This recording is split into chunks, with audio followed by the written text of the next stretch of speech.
Microsoft எக்ஸலில் பாருங்கள். இப்போ இந்த வந்து ஃபோன் நம்பர் கொடுத்துருக்கேங்க, ஒரு 10 ஃபோன் நம்பர் கொடுத்துருக்கேன். இதுக்கு முன்னாடி நான் என்ன செய்யணும், +91 சொல்லி சேர்க்கணும், +91 கோட் நம்பரை சேர்க்கணும். எப்படி சேர்க்கறதுன்னு சொல்லி பார்ப்போம்.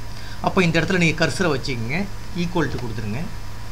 ஈக்குவல் டு கொடுத்துட்டு காங்கேட்டினேட் சொல்லி ஒரு ஃபார்முலா இருக்குது, காங்கேட்னு சொல்லி ஒரு ஃபார்முலா இருக்குது, அதை கிளிக் பண்ணுங்கள். கிளிக் பண்ணிவிட்டு ஃபஸ்ட்டு வந்து என்ன வேணும், இப்போ எக்ஸாம்பிளுக்கு கொட்டேஷனில் எனக்கு +91 வேணும், 91 கொடுத்துருங்க. கொடுத்துட்டு கொட்டேஷனை க்ளோஸ் பண்ணிவிடுங்க.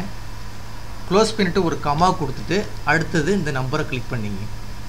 அதுக்கு இடையில் எனக்கு ஃபேஸ் வேறு வேணும், அதாவது +91க்கும் இந்த நம்பருக்கு இடையில் ஃபேஸ் வேணும். அப்போ இன்னொரு கொட்டேஷன் கொடுத்துட்டு ஒரு ஃபேஸ் விட்டுட்டு இந்த கொட்டேஷனை க்ளோஸ் பண்ணிங்க. ஒரு கமா கொடுத்துட்டு அடுத்தது இந்த நம்பரை கிளிக் பண்ணிவிட்டு ப்ராக்கெட்டை க்ளோஸ் பண்ணிட்டு ஜஸ்ட் என்ட்ரு கொடுத்தீங்கன்னா உங்களுக்கு இந்த மாதிரி ஆட்டோமேட்டிக்காக வந்துடும். ஜஸ்ட் இந்த நம்பரை நீங்கள் ட்ராக் பண்ணி இழுத்தீங்கன்னா மற்ற செல்லுக்கெலாம் ஈஸியாக வந்துடும்.